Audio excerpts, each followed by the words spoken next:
Local train cancel, 15 দিনের mega traffic block, প্রচুর local train. ভিডিওটির মধ্যে অবশ্যই লাইক করুন, সাবস্ক্রাইব করে দিন চ্যানেলটি, শেয়ার করুন ভিডিওটিকে। প্ল্যাটফর্মের সম্প্রসারণের জন্য লোকাল ট্রেন ক্যান্সেল, 15 দিনের ব্লক নিচ্ছে সেন্ট্রাল রেলওয়ে। আজ রাত থেকে এই ব্লক শুরু হবে বলে জানিয়েছে রেল। বেশ কয়েকটি লোকাল ট্রেন ক্যান্সেল করা হয়েছে। কয়েকটি গুরুত্বপূর্ণ এক্সপ্রেসের সূচি পরিবর্তন করা হয়েছে। ছত্রপতি শিবাজি টার্মিনাল 10 এবং 11 সম্প্রসারণের জন্য এই ব্লক নেওয়া হয়েছে।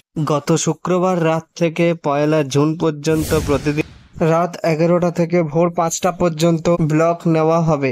এই ব্লকটি ছত্রপতি শিবাজি মহারাজ টার্মিনাল 10 এবং 11 নম্বর প্ল্যাটফর্মের সম্প্রসারণের জন্য এই ব্লকটি নেওয়া হবে আর এবং সিগন্যাল ইন্টারলকিংয়ের কাজ হবে। এই ব্লক চলাকালীন হারবার লাইনে ওয়াডালা থেকে ছত্রপতি শিবাজি মহারাজ টার্মিনাল সিএসএমটি এবং মেন লাইনে বায়াকোল্লা থেকে সিএসএমটি পর্যন্ত লোকাল পরিষেবা বন্ধ থাকবে। এর পাশাপাশি সিএসএমটি থেকে কিছু ট্রেন ছেড়ে যাওয়া থেকে কিছু ট্রেন প্রভাবিত হবে। চলুন তাহলে পরবর্তী আপডেটটি দেখা যাক।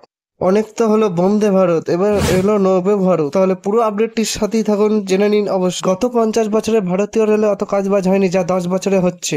সেরকমই এবার বাজারে এলো বন্দে মেট্রো। 50টি বন্দে ভারত ট্রেন এখন ইন্ডিয়ান রেলওয়ে ট্র্যাকে ছুটছে।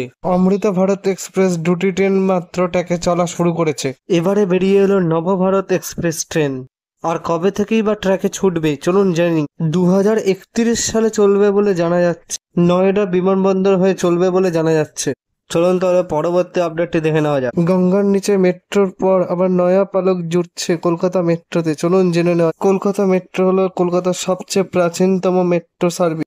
এবার ট্রান্সপোর্ট গ্যালারিতে থাকবে কলকাতা মেট্রোর ছবি ইতিহাসের থেকে এখন পর্যন্ত। 18 মে থেকে খুলে দেওয়া হয়েছে এই গ্যালারি। এই গ্যালারিতে বিশ্ব পরিবহন ক্রমবিকাশকে তুলে ধরা হয়েছে। এই গ্যালারিতে চাকার ইতিহাস থেকে শুরু করে মেট্রো রেলের যাবতীয় যত ইতিহাস আছে সবকিছু তুলে ধরা হয়েছে এই গ্যালারির মধ্যে। আপনারা গিয়ে ঘুরে আসতেই পারেন। বিটিআইটিএম এই জাদুঘর ভবন এক সময় সম্পত্তি ছিল ঠাকুর পরিবারের। ওই ভবনে একেবারে একতলায় নিচে গ্যালারিটি তৈরি হয়েছে।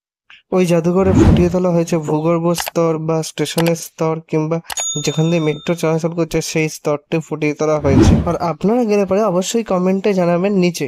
এমন গ্যালারি বাস্তবায়িত করার জন্য উল্লেখযোগ্য অবদানের জন্য মেট্রো রেলের জেনারেল ম্যানেজার সিপি উদয় কুমার রেড্ডিকে জানানো ধন্যবাদ। এবং এই গ্যালারি আকর্ষণীয় প্রধান কেন্দ্রবিন্দু হতে চলেছে। অবশ্যই কমেন্ট করে জানাবেন আপনাদের কেমন লাগলো। পরের আপডেটটি দেখা যাক। ইস্টার্ন রেলওয়েতে সব ডন্ডি তুলে দিল পূর্ব রেল। পুরো আপডেটের সাথেই থাকুন। যাত্রীদের জন্য নতুন সুবিধা পূর্ব রেলওয়ে কর্তৃপক্ষ নতুন জানালো। আপনার বাড়ি যদি রেল স্টেশনের থেকে অনেকটাই দূরে হয়ে থাকে তাহলে আর কোনো অসুবিধা নেই। ইউটিএস অন মোবাইল অ্যাপের মাধ্যমেই এখন ঘরে বসে টিকিট কাটতে পারবেন। চলুন তাহলে পরবর্তী আপডেটটি দেখে নেই। মেট্রোর কাজ নিয়ে বড় নির্দেশ দিতে পারে আদালত। এটাই শেষ আপডেট। এর ভিডিওটার সঙ্গে পুরোটাই থেকে যান। রিপোর্ট অনুযায়ী জনস্বার্থ মামলা নিয়ে হাইকোর্টের দ্বারস্থ হয়েছিল গাছ কাটা নিয়ে। জুকা এসপ্ল্যানেড মেট্রো করিডোরে পার্পেল লাইন 4টি স্টেশন হবে ভূগর্ভস্থ। তবে এর জন্য কাজ শুরু হয়েছে সম্প্রতি। একদিকে পরিবেশ, একদিকে যাত্রী পরিষেবার স্বাচ্ছন্দ্য।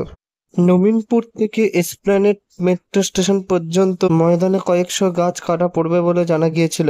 এই আবহে স্বেচ্ছাসেবী সংস্থা জনস্বাস্থ্য মামলা করে বলে জানা গিয়েছে। মেট্রো কর্তৃপক্ষ জানিয়েছেন যে যেখানে গাছ কাটা হয়েছিল ময়দানে, সেই গাছগুলোকে না কেটে অন্য জায়গায় প্রতিস্থাপিত করা হবে। এই ধরনের ভিডিও পেতে অবশ্যই সাবস্ক্রাইব